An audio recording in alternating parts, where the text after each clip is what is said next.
akan menjelaskan mengenai keterampilan menulis. Ya, ada banyak jenis tulisan yang mampu dikembangkan untuk keterampilan menulis, seperti menulis teks eksposisi, teks deskripsi, teks narasi, dan masih banyak lagi. Keterampilan menulis mempunyai peran yang sangat penting dalam kehidupan seseorang, karena selain dapat menunjang kesuksesan hidup seseorang, juga dapat melibatkan diri dalam persaingan global yang terjadi pada era globalisasi. Yang kita tahu bahwa semua informasi yang disajikan secara instan dengan media yang beragam, termasuk media cetak. Melalui karya tulis seseorang dapat mengaktualisasikan diri dan ikut menjadi bagian kemajuan zaman. Nah, dapat disimpulkan bahwa keterampilan menulis memiliki kedudukan yang sangat penting di dunia pendidikan, khususnya dalam pembelajaran bahasa dan sastra Indonesia. Oleh karenanya, perlu adanya upaya untuk meningkatkan keterampilan menulis yang harus dibina dan dikuasai sejak dini sebagai salah satu keterampilan berbahasa. Nah, salah satu dari jenis tulisan yang akan saya bahas yaitu mengenai teks atau karangan narasi.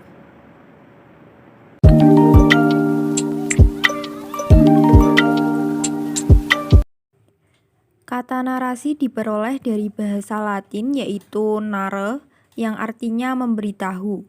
Menurut Kamus Besar Bahasa Indonesia atau KBBI, yaitu cerita atau deskripsi suatu kejadian atau peristiwa. Sedangkan pengertiannya sendiri yaitu karangan atau paragraf narasi adalah suatu karangan yang berisi tentang suatu cerita dengan runtutan waktu dari awal hingga akhir.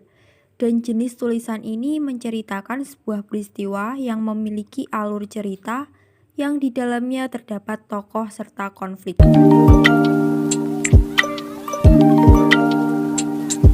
Ciri teks narasi yang pertama, menyajikan serangkaian berita atau peristiwa. Jadi penulis itu menulis tentang cerita, kisah, atau peristiwa tertentu, dan teks ditulis menggunakan gaya bahasa naratif sehingga pembaca tertarik atau terjerumus pada cerita yang sudah diceritakan oleh si penulis tersebut. Yang kedua, disajikan dalam urutan waktu serta kejadian yang menunjukkan peristiwa awal sampai akhir. Jadi memiliki alur yang jelas sehingga tidak membingungkan para pembaca.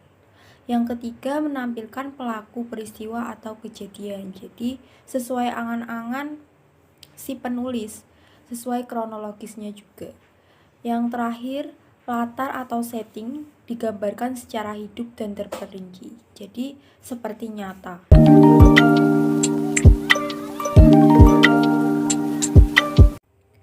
Tujuan teks narasi yang pertama yaitu memberikan informasi untuk menambah pengetahuan. Jadi si pembaca setelah membaca tulisan si penulis teks narasi tersebut, mereka akan mendapatkan informasi baru atau pengetahuan yang sebelumnya belum pernah mereka dapatkan. Yang kedua yaitu memberikan wawasan kepada pembaca. Jadi dari teks narasi tersebut pembaca akan mendapatkan hal baru. Yang ketiga, memberikan hiburan seperti teks narasi. Contoh teks narasi berupa cerpen, novel, dan cerita inspiratif lainnya itu adalah sebuah teks yang menghibur. Yang terakhir, memberikan pengalaman estetis kepada pembaca. Jadi pembaca akan menemukan hal yang menurut mereka berkesan. Selanjutnya yaitu struktur teks narasi. Ada 4. Yang pertama, orientasi. Orientasi ini berisikan waktu, tempat, tokoh, serta watak dari setiap tokohnya dan apa yang sedang terjadi. Yang kedua, komplikasi. Pada bagian ini penulis menceritakan kejadian penting, sebab dan pemicu yang menimbulkan konflik antar tokoh. Yang ketiga, resolusi. Pada bagian ini konflik menurun dan dapat terselesaikan. Yang keempat atau yang terakhir, reorientasi. Bagian ini berisikan penutup teks yang berisi pesan moral cerita tersebut. Tahap ini tidak wajib dalam sebuah teks narasi.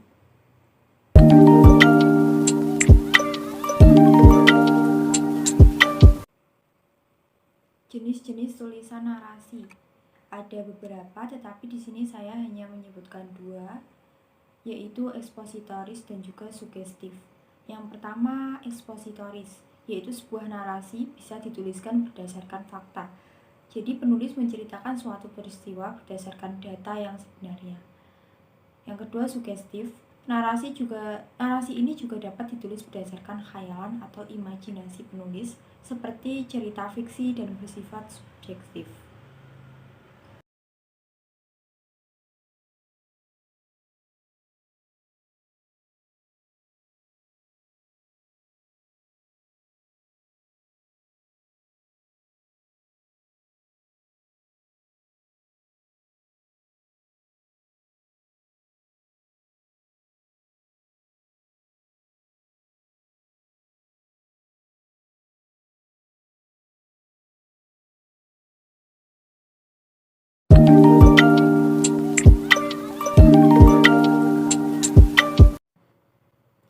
Langkah-langkah bagaimana menulis teks narasi yang menarik.